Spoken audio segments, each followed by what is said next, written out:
नमस्कार, मैं हूं आलोक और आप देख रहे हैं सत्य हिंदी का न्यूज बुलेटिन। नजर डालते हैं अब तक की खबरों पर। भारत निर्वाचन आयोग ने लोकसभा चुनाव 2024 के लिए तारीखों का ऐलान कर दिया है। इस बार भी 7 चरणों में मतदान कराए जाएंगे। वहीं रिजल्ट 4 जून को घोषित किए जाएंगे। चुनाव आयोग ने साथ ही 4 राज्यों में भी विधानसभा चुनाव कराए जाने का ऐलान कर दिया गया है।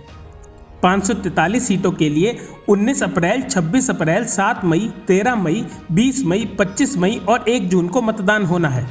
19 अप्रैल को पहले चरण में 102 सीटें, 26 अप्रैल को दूसरे चरण में 89 सीटें, 7 मई को तीसरे चरण में 94, 13 मई को चौथे चरण में 96 सीटें, 20 मई को पाँचवें चरण में 49 सीटें, 25 मई को छठे चरण में 57 और 1 जून को 7वें और अंतिम चरण में 57 सीटों पर वोटिंग होगी।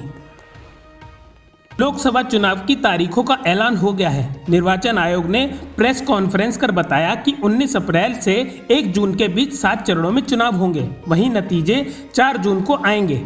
चुनाव घोषित होने के साथ ही देश में तत्काल प्रभाव से आचार संहिता लागू हो गई है। इस बार देश की राजधानी दिल्ली में भी 1 चरण में चुनाव होंगे। यहां छठे चरण में 25 मई को वोट डाले जाएंगे। दिल्ली के साथ ही एनसीआर के इलाकों में भी वोट डाल दिए जाएंगे। इसकी घोषणा हो चुकी है।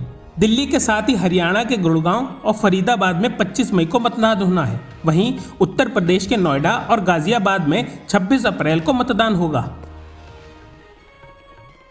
लोकसभा चुनाव की तारीखों का ऐलान हो गया है और 7 चरणों में चुनाव संपन्न होंगे। वहीं राजस्थान में 2 चरणों में मतदान होना है। इसी बीच चुनाव की तारीखों पर राजस्थान के पूर्व मुख्यमंत्री अशोक गहलोत की प्रतिक्रिया सामने आई है। पूर्व मुख्यमंत्री अशोक गहलोत ने अपने एक्स हैंडल पर लिखा, आज चुनाव आयोग ने लोकसभा 2024 की घोषणा कर दी है।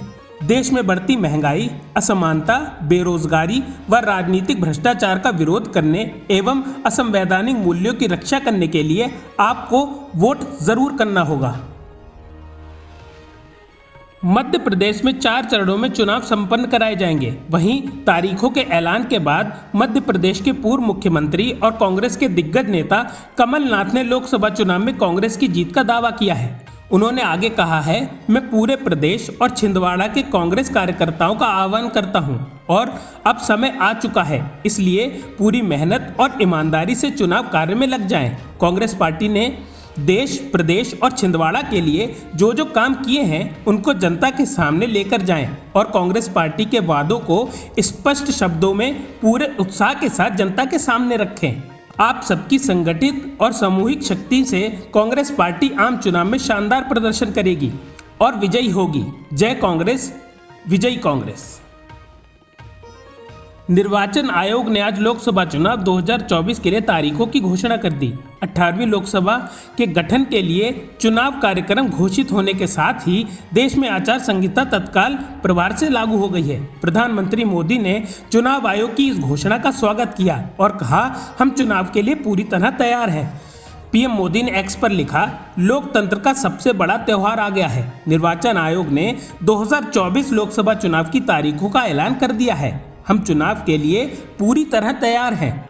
हम सभी क्षेत्रों में सुशासन और सर्विस डिलीवरी के अपने ट्रैक रिकॉर्ड के आधार पर लोगों के पास जा रहे हैं। चुनाव आयोग ने लोकसभा 2024 को लेकर तारीखों के ऐलान करने के बाद देश के 7 चरणों में लोकसभा चुनाव होंगे। चुनावों की तारीख का ऐलान करते हुए मुख्य चुनाव आयुक्त राजीव कुमार ने इलेक्टोरल बॉन्ड को लेकर कहा कि लोकतंत्र में बातें छिपाने का कोई गुंजाइश नहीं है। इसके साथ ही उन्होंने ईवीएम की विश्वसनीयता को लेकर उठाए गए सवालों को लेकर कहा कि ईवीएम के विरुद्ध विभिन्न शिकायतों पर अदालतों में 40 बार गौर किया गया है और हर अवसर पर सभी आरोपों को खारिज कर दिया गया है। पूर्व गृह मंत्री अनिल विज ने शनिवार को पार्टी से नाराजगी के सवाल पर बड़ा बयान दिया है। पूछे गए सवाल के जवाब में कहा कि मुझे कोई मनाने नहीं आया और ना ही मैं रूठा हूं। शपथ ग्रहण के बाद मुझसे किसी ने कोई बात नहीं की।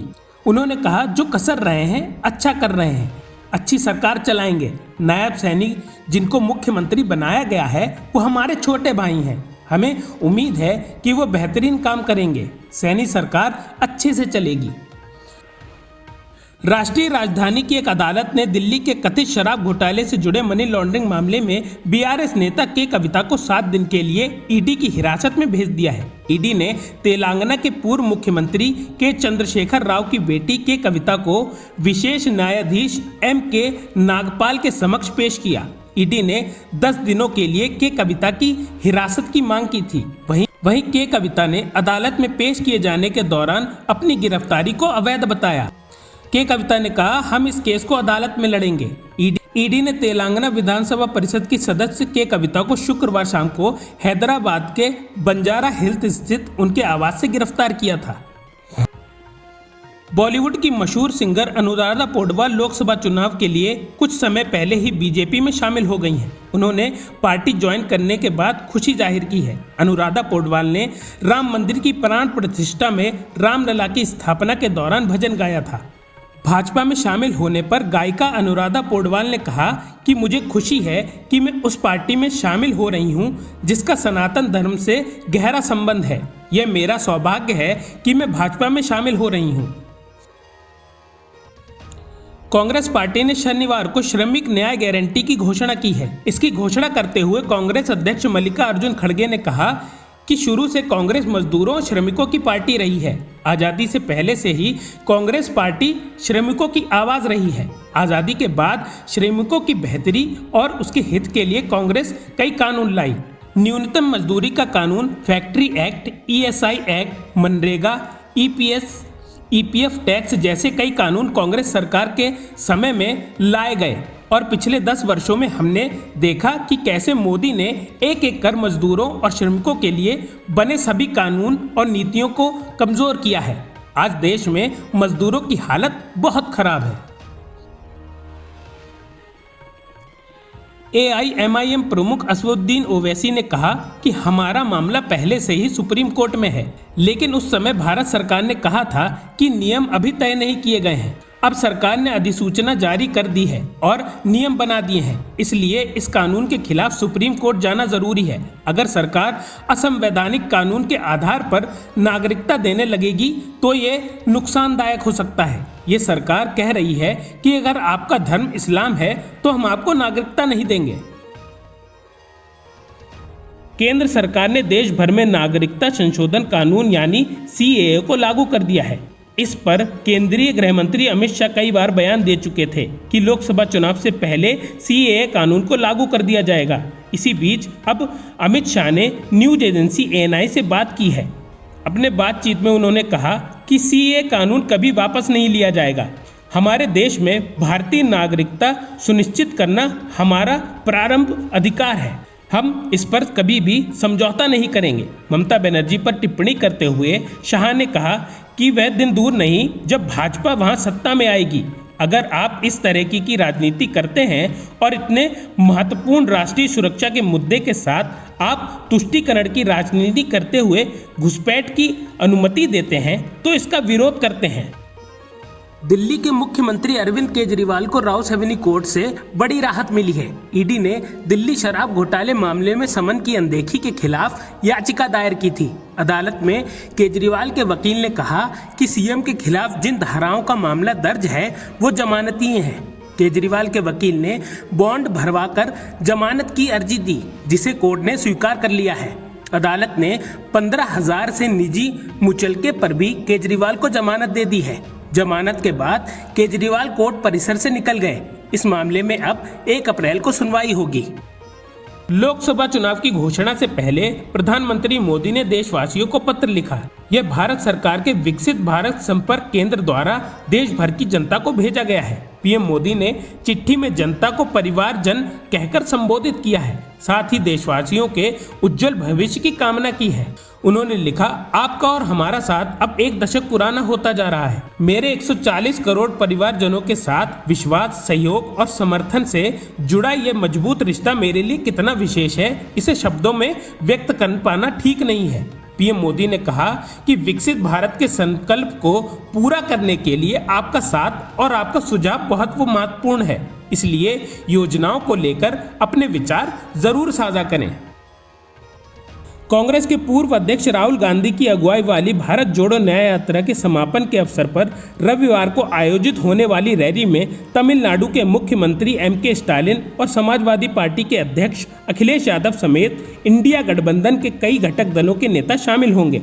महाराष्ट्र विधानसभा में नेता प्रतिपक्ष और कांग्रेस के वरिष्ठ नेता विजय वडेट्टीवार ने पीटीआई को बताया है कि स्टालिन, अखिलेश यादव और राष्ट्रीय जनता दल के नेता तेजस्वी यादव ने 17 मार्च को मुंबई के दादर इलाके के शिवाजी पार्क में होने वाली रैली में शामिल होने की पुष्टि की है। विजय वडेट्टीवार ने कहा है कि रैली में आम आदमी पार्टी और विपक्षी गठबंधन के कुछ अन्य घटक दलों के प्रतिनिधि भी भाग लेंगे। कांग्रेस अध्यक्ष मल्लिकार्जुन खड़गे, शिवसेना के प्रमुख उद्धव ठाकरे और राष्ट्रवादी कांग्रेस पार्टी के अध्यक्ष शरद पवार इस जनसभा में शामिल होंगे। आईपीएल 2024 का पहला भाग 22 मार्च को शुरू हो रहा है। बीसीसीआई ने लोकसभा चुनाव को देखते हुए 21 अप्रैल का शेड्यूल जारी किया है। वहीं अब कयास लगाए गए हैं कि चुनाव को देखते हुए आईपीएल का दूसरा भाग भारत से बाहर हो सकता है। टाइम्स ऑफ इंडिया में छपी रिपोर्ट के अनुसार बीसीसीआई आईपीएल 2024 का दूसरा चरण दुबई में कराने की योजना बना रहा है। बता दें कि 16 मार्च को इलेक्शन कमीशन ऑफ इंडिया ने लोकसभा चुनाव की तारीखों का ऐलान कर दिया है। अब तक की खबरों में बस इतना ही। आगे की खबरों के लिए बने रहिए सत्यहिंदी.com पर।